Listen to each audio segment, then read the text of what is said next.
हमारे घर के पास एक 60 साला बुड्ढा अपने दो बेटियों के साथ रहता था। उसकी बड़ी बेटी लगभग 22 साल की होगी, तो छोटी लगभग 12-13 साल की होगी। यह लोग कुछ ही दिन पहले हमारे मोहल्ले में किराए पर रहने आए थे।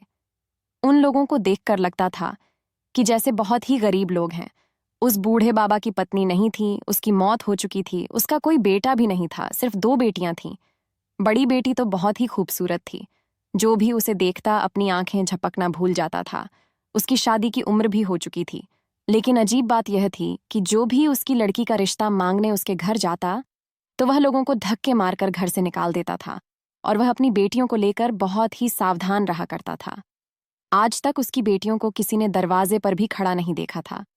वह हमेशा अपने घर का दरवाजा बंद करके रखता था। स्कूल कॉलेज के अलावा वो अपनी बेटियों को कहीं नहीं भेजता था। एक बार मेरी नज़र उसकी बड़ी बेटी पर पड़ी थी, तो वह मुझे बहुत ही चुप चुप और उदास लगी थी। मेरा दिल करता कि मैं उस लड़की से बात करूं, उससे दोस्ती करूं। एक दिन मैंने अपनी माँ से कहा कि मम्मी, मुझे लगता है कि मुझे पड़ोस वाली कोमल से बात करनी चाहिए। उसका बूढ़ा बाप उसे घर में कैद करके रखता है। वह बेचारी कितनी उदास रहती है। अगर मैं उसके साथ दोस्ती कर लूंगी, तो कम से कम उसकी तन्हाई तो कुछ हद तक कम हो जाएगी। मेरी बात सुनकर मेरी माँ ने मुझे डांट दिया। कहने लगी, खबरदार, जो तुम उसके घर गई और उससे दोस्ती की तो। ये लोग मुझे बहुत ही अजीब लगते हैं। कुछ लोगों ने इसकी बेटी का रिश्ता मांगा, तो इसने उन्हें घर से निकाल दिया, किसी को भी अपने घर आने नहीं देता। मुझे तो दाल में कुछ काला लगता है। मम्मी की बातें सुनकर मैं भी थोड़ा डर गई थी। मैंने आस पड़ोस में भी सुन रखा था कि ये लोग बहुत ही अजीब हैं। पड़ोस वाली आंटी तो कहने लगी कि मुझे तो लगता है कि इन दोनों का बाप बेटी का रिश्ता है ही नहीं, इन दोनों का रिश्ता कुछ और ही है। नहीं तो खुद ही सोचो, कोई बाप अपनी जबान बेटी को इस तरह कैद करके क्यों रखेगा? हालांकि छोटी बेटी तो हर जगह आती जाती रहती है, बस बड़ी बेटी को ही कैद करके रखता है। आंटी की बात सुनकर मैं परेशान हो गई थी। आंटी फिर हाथ हवा में लहराते हुए कहने लगी, अरे बेटा, जरूर उसके पीछे कोई बड़ी वजह होगी। मैं तो कहती हूँ, तुम भी इन लोगों से दूर ही रहना। आजकल का जमाना बहुत खराब है। कह नहीं सकते, सगे रिश्तों पर भी विश्वास नहीं कर सकते। आंटी की बातें सुनकर अब मेरी उत्सुकता और भी ज्यादा बढ़ चुकी थी। मैंने उन लोगों के बारे में जानना चाहती थी, उनसे मेलजोल बढ़ाना चाहती थी, जिससे कि मैं पता लगा सकूं कि आखिर कोमल इतनी उदास और घर के अंदर बंद होकर क्यों रहती है। एक दिन मैं कोमल के घर के सामने से गुजर रही थी, तो मुझे अंदर से किसी के रोने की आवाज आई। मैं जल्दी से वहीं पर रुक गई और कान लगाकर सुनने की कोशिश करने लगी, तो अंदर से किसी लड़की की जारो कतार रोने की आवाज आ रही थी। मैं एकदम से बहुत ज्यादा घबरा गई। मैंने बिना सोचे समझे जल्दी से गेट पर दस्तक दे दी। थोड़ी देर बाद वही बूढ़ा बाबा दरवाजा खोलने आया था। मुझे देखते ही गुस्से से बोला, क्या बात है लड़की, क्या चाहिए तुम्हें? मैं पहले तो थोड़ा घबरा गई, फिर खुद को नॉर्मल करते हुए बोली, अंकल, आपके घर से किसी के रोने की आवाज आ रही थी, इसलिए मुझे लगा कि कहीं आप लोगों को मदद की जरूरत हो। बाबा ने मुझे ऊपर से नीचे तक देखा और कहने लगे कि लड़की, हमें किसी की मदद की जरूरत नहीं है, और अच्छा होगा तुम हमारे घरेलू मामलों से दूर ही रहो। हमें तुम्हारी मदद की कोई जरूरत नहीं। यह कहकर बूढ़े बाबा ने मेरे मुंह पर ही खटाक से दरवाजा बंद कर लिया। मुझे बहुत ही गुस्सा आया और हैरत भी हुई कि कैसा बदतमीज इंसान है। आखिर मैं उससे कुछ लेने तो नहीं गई थी, बस उसकी मदद करने ही तो गई थी। मैं घर वापस आ गई और अपनी माँ को यह सारी बातें बताईं, तो मेरी माँ उल्टा मुझ पर गुस्सा करने लगी। कहने लगी, क्या जरूरत थी तुम्हें दूसरों के मामलों में टांग अड़ाने की? मैंने तुम्हें पहले ही समझा रखा था कि उन लोगों से दूर रहना, फिर भी तुम्हारी दिमाग में बात नहीं जाती है। आने दो, तुम्हारे पापा को तुम्हारी शिकायत लगाती हूँ कि बेकार की हमदर्दियां बटोरने की तुम्हारी बेटी की बहुत ही गलत आदत है। इसको छोड़ाओ, नहीं तो हम किसी मुसीबत में पड़ जाएगी। मम्मी की बात सुनकर मैं खामोश हो गई और अपने कमरे में चली आई। लेकिन मम्मी की इतनी नसीहतों के बाद भी मेरे ऊपर जरा भी असर नहीं हुआ था। मैंने दिल में पक्का फैसला कर लिया था कि मैं कोमल से दोस्ती करके रहूंगी और उसके घर के क्या हालात हैं वह जानकर ही रहूंगी। क्या पता मैं उसकी कुछ ना कुछ मदद कर सकूं, उसकी जिंदगी में कुछ खुशियां ला सकूं। एक दिन मैं अपनी सहेली रिया के घर गई हुई थी। उसका घर उसी मोहल्ले में था। मैंने रिया से कहा, चलो ऊपर छत पर चलते हैं। रिया और मैं ऊपर छत पर आ गए। कोमल और रिया का घर आपस में जुड़ा हुआ था। रिया की छत से कोमल का आंगन साफ दिखाई देता था और यह देखकर मैं एकदम से खुश हो गई। मेरे चेहरे पर खुशी देखकर रिया मुझे अजीब सी नजरों से देखने लगी। रिया बोली। तुम इतना खुश क्यों हो रही हो? मैंने रिया को सारी बात बता दी। मैंने कहा कि अब मैं कोमल से दोस्ती कर सकती हूँ। मेरी बात सुनकर रिया ने मेरे आगे हाथ जोड़ दिए, कहने लगी, पागल लड़की, इस मामले से दूर रहो, वही ज्यादा अच्छा है। मैंने कहा कि इसमें अजीब क्या है, मैं तो बस कोमल से दोस्ती करना चाहती हूँ। मुझे लगता है कि उसे हमारी मदद की जरूरत है। तुमने ध्यान नहीं दिया, वो कितना उदास रहती है। हर समय उसकी आंखें लाल रहती हैं, जैसे वह रोती रहती हो। रिया कहने लगी, वही तो तुम्हें समझा रही हूँ। पागल लड़की, क्या पता वह दोनों बाप बेटी ना हो, पति पत्नी हो, और वह इसीलिए अपनी पत्नी को लोगों से छुपा कर रखता हो, जिससे कि लोग उस पर उंगली ना उठाए कि उसकी पत्नी कितनी कम उम्र की लड़की है, बिल्कुल उसकी बेटी लगती है, और वह उसका बाप लगता है। इसलिए वह कोमल को किसी से मिलने जुलने नहीं देता है। रिया की बात सुनकर मुझे कोई संतुष्टि नहीं हो रही थी। मैंने कहा कि नहीं रिया, मैंने उस लड़की को जोर जोर से एक बार रोते सुना था। मुझे लगता है जरूर ये लड़की किसी परेशानी में है, हमें इसकी मदद जरूर करनी चाहिए। कुछ भी हो जाए, मैं इसको इतना उदास नहीं देख सकती। रिया मुझे समझाने लगी कि देखो, अगर हम इस मामले से दूर ही रहे वही ज्यादा अच्छा है। ऐसा ना हो हम किसी मुसीबत में फंस जाएं। अभी मैं और रिया ये बातें कर रहे थे कि कोमल मुझे अपने आंगन में नजर आई। मैंने जल्दी से रिया को इशारा किया कि देखो, कोमल अपने आंगन में कुछ काम कर रही है, यही अच्छा मौका है, हम उससे बात कर सकते हैं। रिया पहले तो मुझे समझाने लगी, लेकिन जब मैं नहीं मानी तो रिया गुस्से से पैर पटकते हुए यह कहकर चली गई कि तुम ही उससे बात करो, मुझे उस सन की बुढ़े से अपनी बेइज्जती नहीं करवानी है। रिया के जाने के बाद मैंने कोमल को इशारा किया। जैसे ही उसकी नज़र मुझ पर पड़ी और उसे लगा कि मैं उससे कुछ बात करने वाली हूं, तो वह जल्दी से अंदर की तरफ जाने लगी। मैं बोली, कोमल, मैं तुमसे दोस्ती करना चाहती हूँ। कुछ सोचकर कोमल ऊपर सीढ़ियां चढ़ते हुए छत पर आ गई। मेरे पास आई तो मैंने उसे हेलो किया। मेरी हेलो का जवाब देकर उसने पूछा कि तुम मुझसे दोस्ती क्यों करना चाहती हो। मैंने उसे कहा कि तुम मुझे बहुत ही दुखी लगती हो और तुम्हारी आंखें देखकर ऐसा लगता है कि तुम रोती रहती हो। मैं तुम्हारी मदद करना चाहती हूँ, इसलिए तुमसे दोस्ती करना चाहती हूँ। मेरी बात सुनकर उसने बहुत ही दुख भरे शब्दों में कहा, मेरी मदद करके क्यों तुम खुद को परेशान कर रही हो। मैंने हैरत से कोमल को देखा। मैंने कहा कि किसी की मदद करके कोई परेशान नहीं होती, बल्कि उसे अंदर से बहुत खुशी मिलती है कि उसने किसी मजबूर की मदद की है, और भगवान भी इस बात से बहुत खुश होते हैं। मैं तुम्हारी मदद करके कोई परेशान नहीं होने वाली। तुम चाहो तो मुझसे हर तरह की बात शेयर कर सकती हो, और मैं तुमसे वादा करती हूँ कि मैं किसी गैर इंसान को तुम्हारा राज नहीं बताऊंगी। मेरी बात सुनकर कोमल हल्का सा मुस्कुरा दी, फिर बोली, मैं बहुत ही बदकिस्मत लड़की हूँ। कभी कभी लगता है कि पापा ने मुझे घर में कैद करके मेरे साथ अच्छा नहीं किया, लेकिन अब लगता है कि पापा ने मुझे घर में कैद कर कर बहुत अच्छा किया है। मैं इसी काबिल हूँ, मेरी यही सजा होनी चाहिए। बल्कि ये कहना भी गलत नहीं होगा कि मुझे जीने का ही अधिकार नहीं है। कोमल की बातें सुनकर मैं बहुत ज्यादा परेशान हो गई। कोमल तो पहेली बुझा रही थी, पर उसके पास समय बहुत कम था। उसका सन की बाप किसी भी समय आ सकता था। तभी मुझे रिया की आवाज कानों में सुनाई दी। वह मुझे बुला रही थी, कह रही थी कि तुम्हारी मम्मी आई है, जल्दी से नीचे आ जाओ। मैं जल्दी से कोमल को बाएं बोलकर नीचे आ गई और मम्मी के साथ घर वापस चली गई।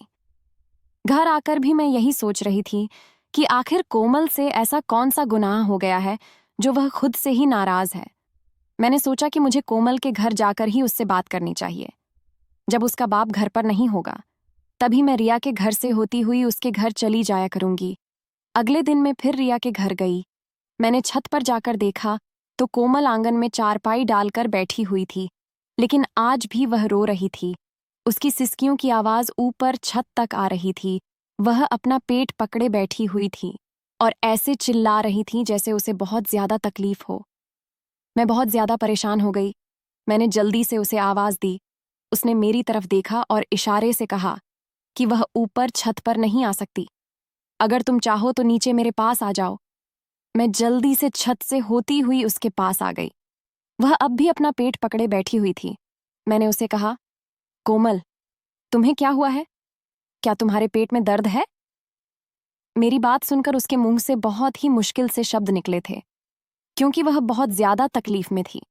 उसने कहा कि हाँ, मेरे पेट में इस समय बहुत दर्द है और यह दर्द अब मेरी जान ले लेगी उसके दुख भरे शब्द सुनकर मेरी आंखों में भी आंसू आ गए। मैंने उसे तसल्ली दी। मैंने कहा, कोमल, दुनिया में हर दर्द का इलाज है। तुम मेरे ऊपर विश्वास करके तो देखो। मैं तुम्हारी मदद जरूर करूंगी। यूं अकेले घुट घुट कर जीने से कोई फायदा नहीं। मेरी बात सुनकर कोमल रोते हुए बोली कि तुम मेरे लिए सिर्फ भगवान से प्रार्थना करना कि वह मुझे माफ कर दे। मैंने बहुत ही बड़ा जुर्म किया है। मैंने अपने पापा का विश्वास तोड़ दिया है। अगर उन्हें पता चल गया कि मैंने कौन सा जुर्म किया है तो वह जीते जी मर जाएंगे। मेरे पापा बहुत ही सदाचारी इंसान हैं। आज तक उन्होंने कोई गलत काम नहीं किया। ऐसे नेक इंसान दुनिया में कम ही मिलते हैं। वह हम दोनों बहनों से बहुत प्यार करते हैं और उन्हें हम पर बहुत ही गर्व है। लेकिन मुझ जैसी बदकिस्मत बेटी भगवान किसी को ना दे। तुम बस भगवान से प्रार्थना करना कि वह मुझे माफ कर दे और मेरे पापा को जिंदगी में इतनी खुशियां दे कि वह अपनी जिंदगी के बीते दुखों को भूल जाएं। मेरे पापा ने अपने जीवन में बहुत कष्ट झेले हैं। अब तक उसके पेट का दर्द कुछ काम हो चुका था, क्योंकि मेरे आने से कुछ ही देर पहले उसने दवा खाई हुई थी, जिसका असर अब हो चुका था। अब वह थोड़ी ठीक लग रही थी। वह मुझे अंदर कमरे में लेकर चली आई। मुझे कुछ डर भी लग रहा था कि कहीं उसका सन की बाप ना आ जाए, या फिर मेरी माँ को पता चल गया कि मैं यहाँ कोमल के घर आई हूँ तो वह पता नहीं मेरे साथ क्या सुलूक करेंगे। कोमल का कमरा देखकर मैं दंग रह गई थी। उसकी अलमारी में बहुत ही महंगे महंगे कपड़े लटक रहे थे। जूते चप्पलों की भरमार थी। इतने महंगे महंगे सैंडल मैंने आज तक नहीं देखे थे। वह लोग देखने में तो बहुत ही गरीब लगते थे, लेकिन कोमल की जब अलमारी खुली और मेरे सामने कोमल का जब सामान आया तो मैं दंग रह गई थी। हालांकि कोमल ये महंगे कपड़े कभी नहीं पहनती थी। वह हमेशा बहुत ही सिंपल से सादा कपड़ों में रहती थी। मैंने कोमल से कहा, जब तुम्हारे पास इतने सुंदर सुंदर और जे महंगे कपड़े हैं तो तुम ये पुराने से कपड़े क्यों पहने रखती हो? मेरी बात सुनकर उसके चेहरे पर और भी ज्यादा दुख उभर आया था और कुछ ही देर में उसकी हिचकियां आने गई थीं। रोते हुए कहने लगी, इन कपड़ों को पहनकर मुझे खुद से नफरत होती है, दहशत होती है मुझे। ये कपड़े मुझे कांटों की तरह चुभते हैं, इसीलिए मैं ये कपड़े नहीं पहनती। तुम चाहो तो इनमें MG से कुछ सामान ले जा सकती हो, ये तुम पर बहुत अच्छे लगेंगे। मैं कोमल का सामान लेकर नहीं आना चाहती थी, लेकिन जब उसने बहुत जिद की तो मैंने एक सूट उठा लिया। फिर कोमल बोली, तुम इसे जरूर पहनना, तुम पर बहुत अच्छा लगेगा, और जब मैं मर जाऊं तो मुझे आखिरी बार देखने जरूर आना। कोमल की बातें सुनकर मेरा दिल दहल गया। मैंने उसके होठों पर उंगली रख दी और कहा, चुप करो कोमल, ऐसी उदासी भरी बातें मत करो। अभी तुम्हारी उम्र ही कितनी है और तुम अभी से ऐसी बातें लेकर बैठ गई हो। तुम्हें कोई समस्या है तो मुझे बताओ, मैं तुम्हारी समस्या को दूर करने की कोशिश करूंगी। जिंदगी में कभी हार नहीं माननी चाहिए। भगवान सारा समय एक जैसा नहीं रखता। अगर भगवान ने दुख दिया है तो वह सुख भी जरूर देगा। बस भगवान पर भरोसा रखना चाहिए। मेरी बात सुनकर कोमल खामोशी से नीचे फर्श को घूरती रहे। उसने मेरी बात का कोई जवाब नहीं दिया था। फिर थोड़ी देर बाद उठी और अलमारी को खोला, उसमें से एक काले रंग की डायरी निकाली और बड़े से थैले में डालकर उसने मुझे वह डायरी थमा दी और बोली, जब मैं इस दुनिया में ना रहूं तो यह डायरी तुम मेरे पापा को दे देना। मुझे कोमल की बातें बहुत ही ज्यादा हैरानी में डाल रही थीं, लेकिन मेरे पास समय बहुत कम था। मैं उससे और ज्यादा बातें नहीं कर सकती थी। तभी बाहर ही दरवाजे पर खटखट की आवाज हुई। मैंने जल्दी से सामान उठाया और ऊपर छत से होती हुई रिया की छत पर आ गई। मैं बहुत ही उत्सुकता से उस डायरी को देख रही थी। पता नहीं उस डायरी में ऐसा क्या था जो कोमल ऐसी बातें कर रही थी। भला कोमल के न रहने पर ही ये डायरी उसके पापा को क्यों मिलनी चाहिए? मुझे कुछ भी समझ नहीं आ रहा था, लेकिन मुझे कुछ अजीब सा लग रहा था। मुझे कोमल को लेकर डर लग रहा था। कहीं कोमल की जान को खतरा तो नहीं है। मैं घर आई तो मेरी माँ ने मेरे हाथों में इतना महंगा सूट देखा तो हैरानी से पूछा, नेहा, इतना महंगा सूट कहाँ से लाई हो? तुम तो घर से पैसे लेकर भी नहीं गई थी, जो बाहर से खरीद कर ले आई। क्या मैं अपनी माँ से कुछ भी छुपा नहीं सकती थी? वैसे भी आज तक मैंने अपनी माँ से कुछ नहीं छुपाया था, इसलिए मैंने अपनी माँ को सारी बातें बता दी। बस डायरी वाली बात छुपा ली। मेरी बात सुनकर मेरी माँ ने अपना सिर पीट लिया और गुस्से से बोली, नेहा, मैंने तुम्हें कितनी बार समझाया है कि तुम उस लड़की से दूर रहो, लेकिन तुम्हारी समझ में क्यों नहीं आता? और आज तो तुम उसके घर तक पहुंच गई और उसने तुम्हें गिफ्ट भी दे दिया, और लड़की की बातें कितनी अजीब है। भगवान न करे उससे कल को कुछ हो गया तो तुम क्या करोगी?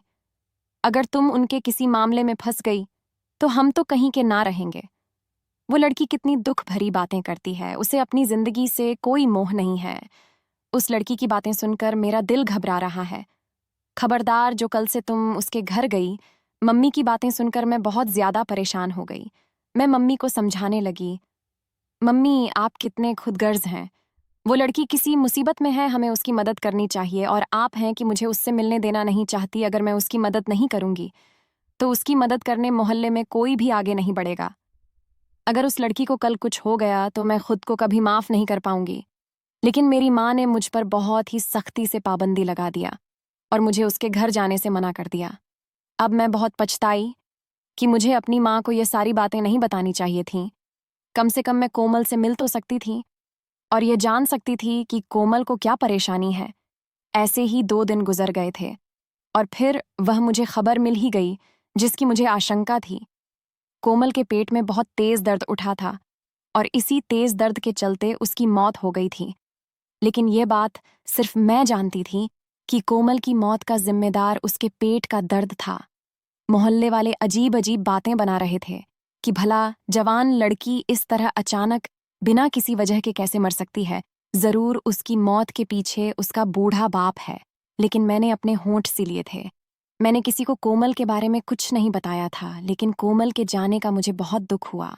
कितनी सुंदर, कितनी प्यारी लड़की थी, लेकिन पता नहीं उसे ऐसा कौन सा रोग लग गया जिसने उसकी जान को लेकर ही छोड़ा।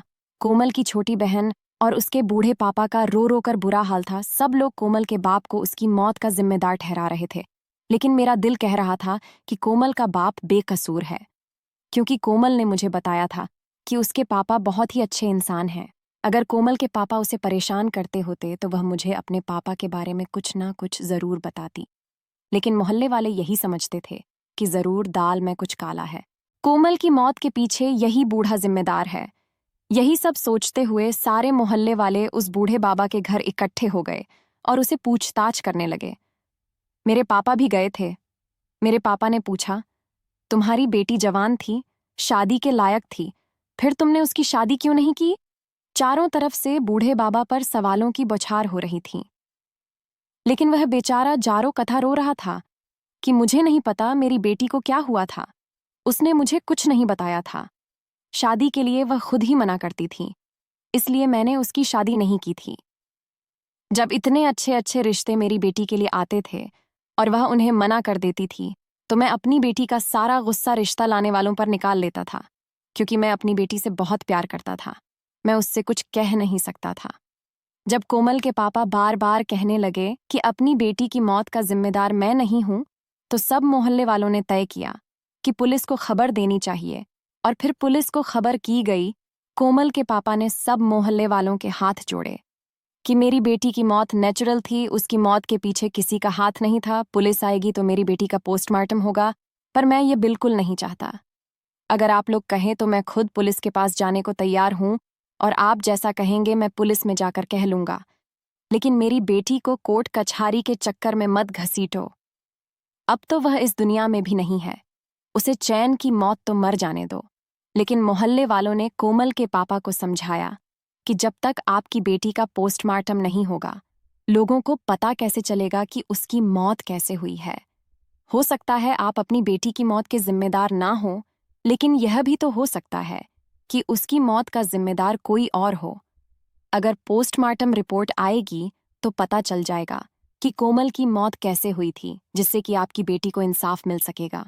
लेकिन कोमल के पापा बार बार मना करते रहे, और बार बार मना करने पर मोहल्ले वालों को और भी ज्यादा शक हो गया कि हो ना हो कोमल की मौत का जिम्मेदार खुद उसका बाप है। खैर, कोमल की लाश को पोस्टमार्टम के लिए भेजा गया, और फिर उसके बाद पता नहीं क्या हुआ, भगवान ही जाने। लेकिन पोस्टमार्टम के बाद कोमल के पिता बहुत ही शांत थे। अब उसके आंसू थम चुके थे। पुलिस वालों ने कोमल के पिता को बेकसूर ठहराकर उसे छोड़ दिया था। कोमल के पिता ने बहुत ही शांतिमन से अपनी बेटी का अंतिम संस्कार किया। मोहल्ले वाले हैरान थे कि आखिर पोस्टमार्टम की रिपोर्ट में ऐसा क्या आया जो कोमल के पिता इतने शांत थे, और अब वह अपनी बेटी का मातम भी नहीं मना रहे थे। पुलिस वालों ने भी उसे निर्दोष साबित कर दिया था, लेकिन मैं बहुत बेचैन थी। मैं जानना चाहती थी कि कोमल की मौत कैसे हुई थी।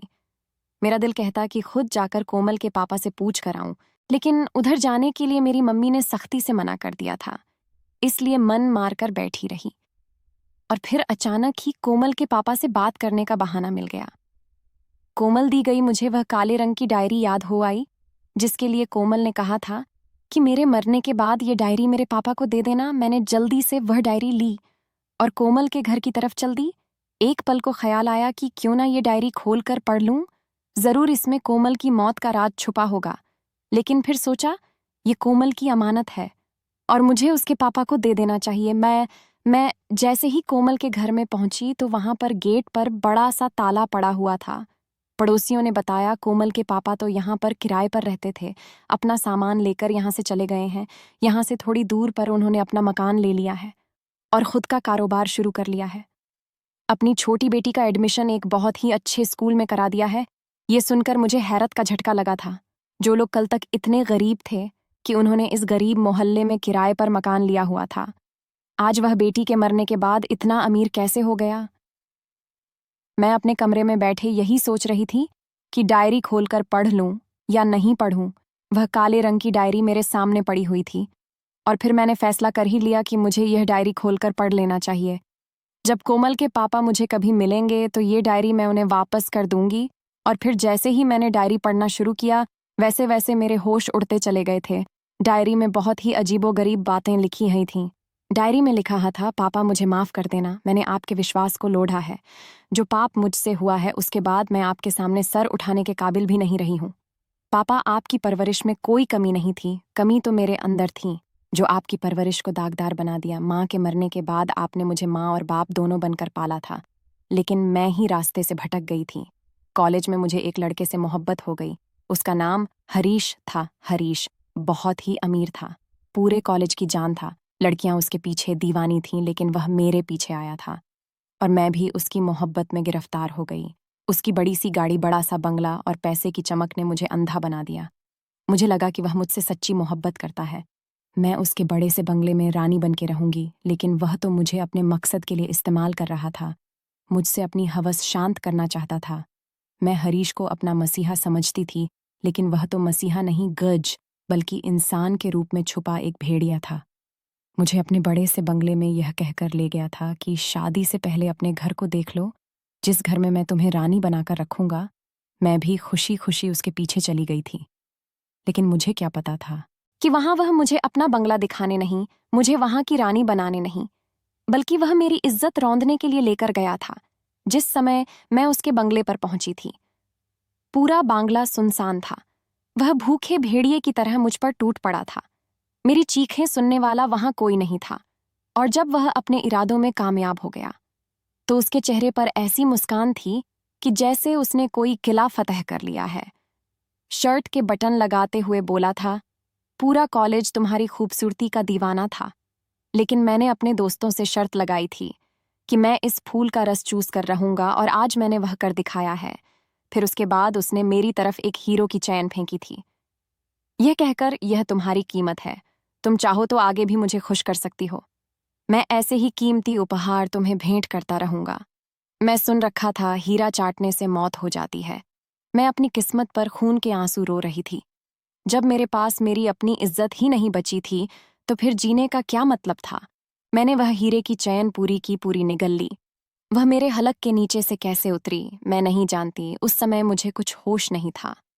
थोड़ी देर के बाद हरीश ने मुझे मेरे घर छोड़ दिया था, लेकिन हरीश के बंगले पर बीते वह कुछ पल मेरी जिंदगी में बोझ बनकर रह गए थे। मैं उन पलों को भूल नहीं पा रही थी। मेरे पेट में अब तेज दर्द रहने लगा था, लेकिन मैं यह दर्द, यह तकलीफ अकेले ही झेलती रही। मैंने अपने पापा को कुछ नहीं बताया। पापा मुझे डॉक्टर के पास भी लेकर जाते, लेकिन मैं डॉक्टर को भी कुछ नहीं बताती थी। मैं धीरे धीरे मौत की तरफ जा रही थी, लेकिन पापा के सामने खुद को नॉर्मल रखने की कोशिश करती। पापा चाहते थे कि मेरी शादी हो जाए, लेकिन मैं शादी करके अब किसी का घर बर्बाद करना नहीं चाहती थी।